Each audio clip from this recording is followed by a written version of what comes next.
In modern warfare, dominance is no longer measured by sheer numbers alone.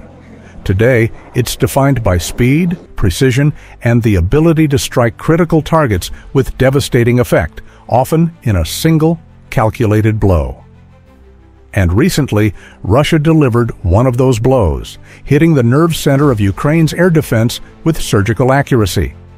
Near the settlement of Gvardeyskoye in the Odessa region, a Ukrainian S-300PS air defense system was destroyed in a precision strike by an Iskander-M tactical ballistic missile. 2 launchers and a command cabin were obliterated. But beyond the immediate damage, the attack exposed a deeper vulnerability.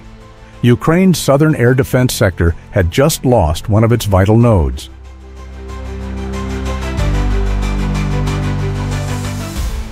The Iskander-M isn't just a missile, it's a weapon built to defy interception.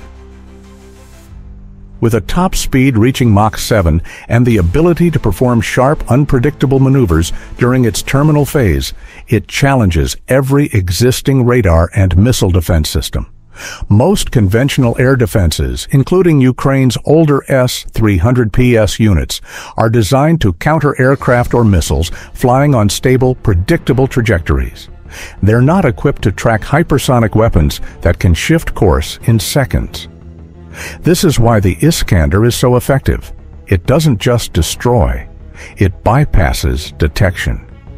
By the time an operator registers a threat, the impact has already happened. In this kind of battlefield environment, Ukraine's air defense systems are playing catch-up. They react to attacks they can't always anticipate, and by then, the cost is already paid.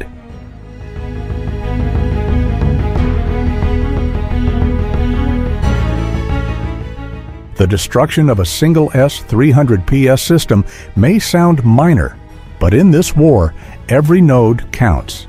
Each launcher and radar unit serves as part of a network, watching, relaying, intercepting. Take one out, and a gap forms. That gap becomes an invitation for more strikes, and this strike didn't happen in isolation.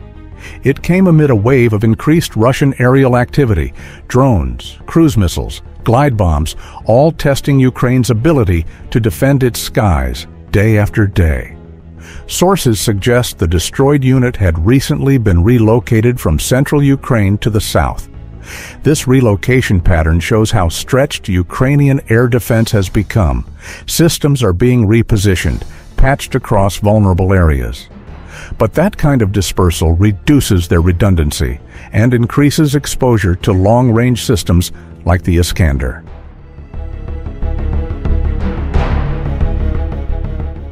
Ukraine's dependency on Soviet-era systems is no secret.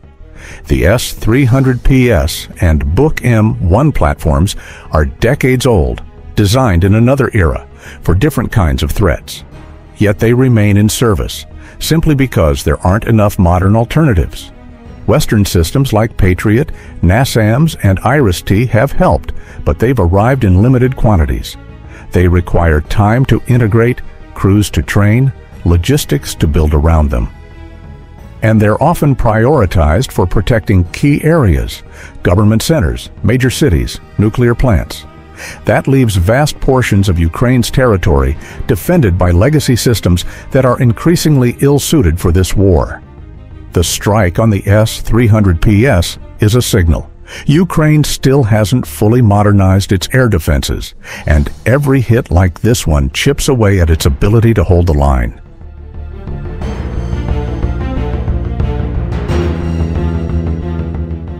While high-precision missiles hit strategic targets, Russia also relies on battlefield mobility and fast-acting firepower to shape engagements on the ground. In Krasnoarmeysk, Russia's 51st Guards Unit executed a textbook fire and move mission using the BM27 Uragan multiple launch rocket system.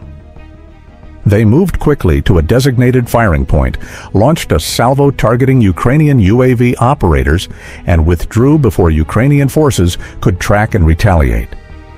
The speed of the operation allowed them to strike without being struck back. The BM-27 uses 220mm rockets with fragmentation, incendiary, or thermobaric warheads. It can saturate an area up to 35 kilometers away, overwhelming enemy positions in seconds. In this case, the impact was clear. Ukrainian surveillance efforts in that area were disrupted, their eyes in the sky temporarily blinded.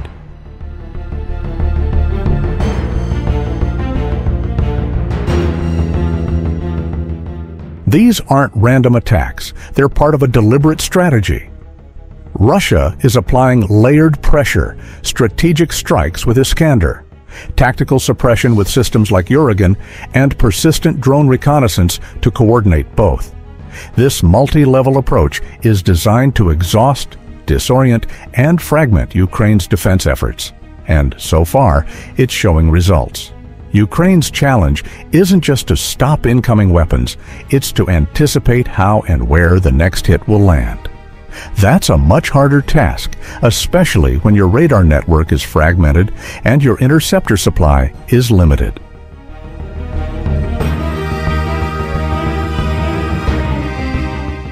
Yes, Ukraine is receiving Western aid. Yes, advanced systems are arriving, but the pace of delivery is outmatched by the speed at which Ukraine is losing equipment on the ground.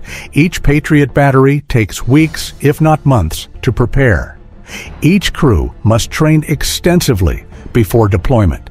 And spare parts, replacement missiles, and maintenance logistics add even more strain. Compare that to the speed of destruction on the front. One missile strike, one drone swarm, one artillery barrage, and a system that took months to set up is gone in seconds. This imbalance isn't just logistical, it's strategic. It limits how quickly Ukraine can adapt, rearm, and reinforce. The war in Ukraine has evolved. What began as a territorial contest has become a war of systems, missile versus missile, drone versus radar, speed versus coordination. Russia is adapting its tactics, testing weak points, and learning from each engagement.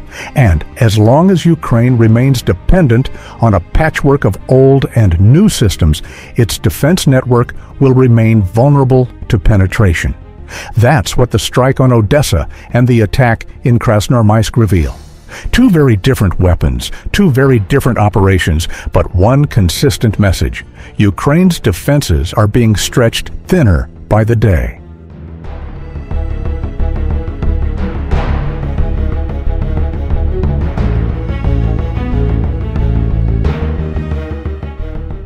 Modern warfare is no longer about holding a line. It's about surviving the next strike before it arrives. And in this war, those strikes are faster, smarter, and more coordinated than ever. As long as Ukraine lacks the depth and flexibility to absorb and respond to these attacks, Russia will continue to dictate the tempo, not by sheer manpower, but by controlling the sky, the timing, and the gaps in between.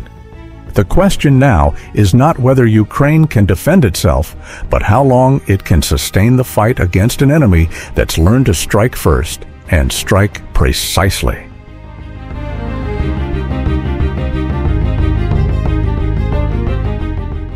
This content is created solely for educational and informational purposes. It is intended to provide insights based on verified data, credible sources, and careful analysis. Our goal is to foster a deeper understanding of modern military technology and current events, not to promote or endorse any form of conflict, propaganda, or political agenda.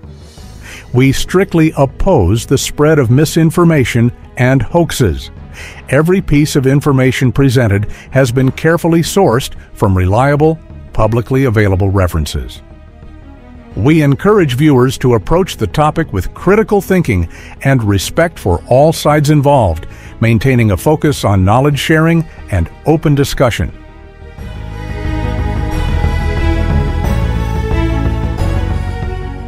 Thanks for watching. If you found this video insightful, don't forget to like, subscribe, and hit the notification bell for more updates on military tech, global conflict, and defense strategies.